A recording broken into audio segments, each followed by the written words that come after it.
Title क्रूर सौतेली बहनें। एक समय की बात है, उदयपुर वन में रूही चिड़िया अपनी सौतेली बहन गुनगुन चिड़िया और सौतेली माँ मोनी के साथ रहा करती थी। रूही चिड़िया की माँ की मौत बीमार पड़ने की वजह से हो गई थी। तब टूटू कबूतर एक विधवा माँ से शादी कर लेता है और गुनगुन चिड़िया उसी की बेटी थी। गुनगुन चिड़िया रूही पर बहुत ही अत्याचार करती थी। एक दिन रूही चिड़िया खाना पका रही थी, तभी गुनगुन चिड़िया वहाँ आकर रूही से कहती है, गुनगुन चिड़िया, रूही, मैंने तुझसे चाय मांगी थी, तूने अभी तक मुझे चाय बनाकर नहीं दी। रूही, दीदी ये देखो बना रही हूँ मैं चाय, जैसे ही उबल जाएगी मैं आपको लाकर दे दूंगी। थोड़ी देर बाद रूही चिड़िया चाय लेकर गुनगुन चिड़िया को देती है। चाय पीते ही गुनगुन चिड़िया रूही पर चिल्लाने लगती है, गुनगुन चिड़िया, ये तूने कैसी चाय बनाई है, इसमें तो चीनी बिल्कुल भी नहीं है, ले तू ही पी ले इसको। इतना कहकर गुनगुन चाय के कप को फेंक देती है। गुनगुन चिड़िया का गुस्सा देखकर रूही चिड़िया रोने लगती है। रूही चिड़िया की रोने की आवाज सुनकर मोनी चिड़िया वहाँ आती है। अब रूही चिड़िया रोते हुए उसे कहती है, रूही चिड़िया, माँ ये देखो दीदी ने सारी चाय गिरा दी। मोनी चिड़िया, रूही चिड़िया, तू मेरी बेटी की शिकायत मुझसे मत कर, चल अब चल कर सफाई कर। रूही चिड़िया को पूरा फर्श साफ करना पड़ता है। दिन भर काम करने के बाद रूही चिड़िया अपने कमरे में जाती है और अपनी माँ की तस्वीर के सामने फूट फूट कर रोने लगती है। रूही चिड़िया, माँ तुम मुझे छोड़कर कहाँ चली गई हो? गुनगुन चिड़िया मुझे बहुत ही सताती हैं, पापा भी अब मुझसे प्यार नहीं करते। वह रोते रोते सो जाती है। अगले दिन गुनगुन चिड़िया स्कूल के लिए तैयार हो रही थी। गुनगुन चिड़िया, अरे ओ महारानी, मेरा स्कूल ड्रेस कहाँ है? प्रेस तो कर दिया है ना तूने? गुनगुन चिड़िया की आवाज सुनकर रूही और मोनी वहाँ आती हैं। रूही, नहीं दीदी, कल मेरा हाथ रोटी बनाते समय जल गया था, इसलिए मैं प्रेस नहीं कर पाई। गुनगुन चिड़िया, तू खा खा कर मोटी हो गई है, तुझे चर्बी चढ़ गई है, अब तुझसे कोई काम नहीं होता। माँ तुम अभी इसे घर से निकाल दो, अब ये हमारे किसी काम की नहीं है। तब मोनी चिड़िया गुनगुन से कहती है, मोनी बेटा, हमने इसे घर से निकाल दिया तो इसका बाप हमें भी घर से निकाल देगा, इससे मैं दूसरी तरह से निपटने का सोच रही हूँ। इस तरह कुछ दिन बीत जाते हैं। अब मोनी चिड़िया रूही चिड़िया को खाने के लिए थोड़ा सा ही खाना देती है। धीरे धीरे रूही बहुत ही कमजोर होती जा रही थी। एक दिन मोनी चिड़िया अपनी रूही चिड़िया से कहती है, मोनी, रूही बेटी, जा कुएं से पानी भर ला, पीने का पानी खत्म हो गया है। रूही, माँ मैं कुएं से पानी कैसे निकालूंगी? मैंने कभी भी कुएं से पानी नहीं निकाला, मैं कुएं में गिर जाऊंगी। मोनी चिड़िया, तू डरती क्यों है? गुनगुन चिड़िया भी जा रही है तेरे साथ।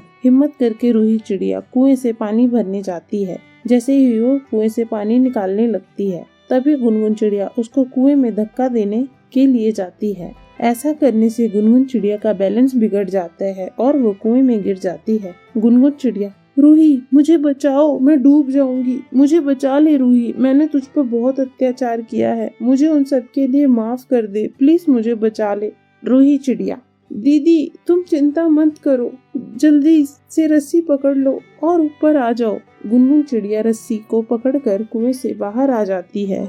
उस दिन के बाद दोनों बहन खुशी खुशी रहने लगते हैं। टाइटल, धोखेबाज चिड़िया।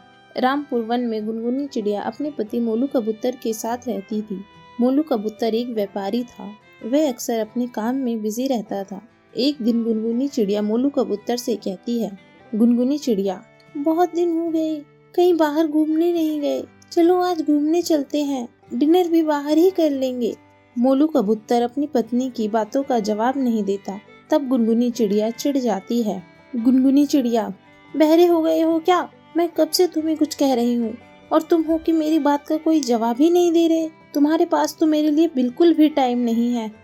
मोलू कबूतर, गुनगुनी, तुम्हारी फालतू बातों को सुनने के लिए मेरे पास बिल्कुल भी टाइम नहीं है।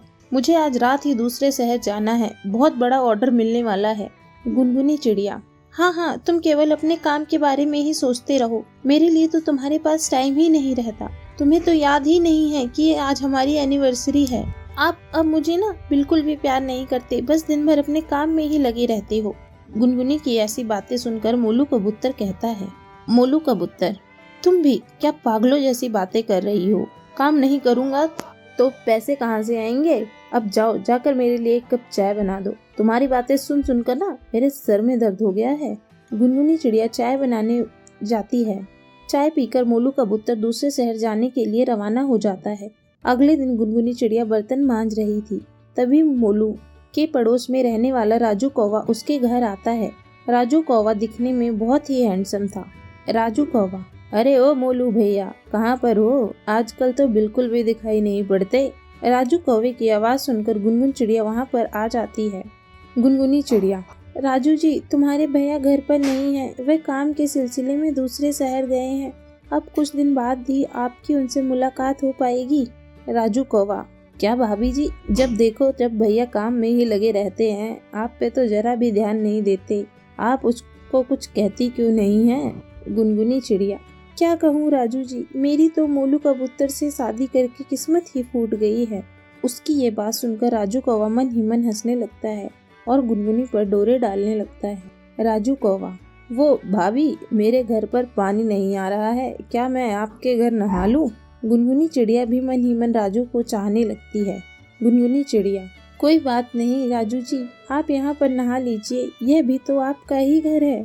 राजू नहाने चला जाता है। थोड़ी देर बाद राजू कौवा चिल्लाने लगता है। राजू कौवा, भाभी जी, ओ भाभी जी, मैं घर से तौलिया लाना भूल गया, जरा आप अपना तौलिया तो दे दीजिए। अब किसी न किसी बहाने से राजू कौवा रोज गुनगुनी चिड़िया के घर आने लगता है। दोनों में नजदीकियां बढ़ने लगती हैं। इस तरह कुछ दिन गुजर जाते हैं। एक दिन गुनगुनी चिड़िया राजू कौवे से कहती है, गुनगुनी चिड़िया, राजू जी, मुझे तो आपसे प्यार हो गया है, मैं तो आपके बगैर एक दिन भी नहीं रह सकती। क्या होगा जब मोलू कबूतर शहर से वापस घर आ जाएंगे? मुझे तो सोच सोच कर ही डर लग रहा है। राजू कौवा, कोई बात नहीं जाने मन, तुम बेकार में डर रही हो, आने दो उस मोलू कबूतर को, देख लूंगा मैं उसे भी। गुनगुनी चिड़िया, राजू जी, हम अब कैसे मिल पाएंगे? आपको इस बारे में कुछ सोचना होगा। इतना कहकर चिड़िया कौवे से लिपट जाती है। उसी रात मोलू कबूतर अपने घर वापस आता है। चिड़िया किसी तरह वो रात गुजारती है। अगले दिन राजू कौवा गुनगुनी चिड़िया को कुछ नींद की गोलियां लाकर देता है। राजू कौवा, इसे रात के समय मोलू कबूतर को दूध में मिलाकर पिला देना। यह नींद की गोलियां हैं। जब मोलू कबूतर दूध पीकर सो जाएगा तब हमारा मिलना आसान हो जाएगा। अब गुनगुनी चिड़िया रोज मोलू कबूतर के दूध में नींद की गोलियां मिलाकर उसे पिला देती थी और मोलू कबूतर के सो जाने के बाद वो राजू से मिलने चली जाती थी। यह सिलसिला कई दिनों तक चलता रहा। एक दिन मोलू कबूतर को गुनगुनी चिड़िया पर शक हो जाता है। उस रात वह दूध नहीं पीता और सोने का नाटक करता है। रोज की तरह चिड़िया समझती है कि अब कबूतर सो गया। उस रात उसने कौवे को अपने घर पर ही बुला रखा था। गुनगुनी चिड़िया जाकर राजू कौवे से लिपट जाती है। यह सब मोलू देख लेता है। वह चिड़िया पर चिल्लाने लगता है, मोलू कबूतर, जा, निकल जा मेरे घर से, तेरा मेरा रिश्ता अब से खत्म। मोलू कबूतर गुनगुनी और राजू कौवे को धक्के मारकर घोंसले से बाहर कर देता है।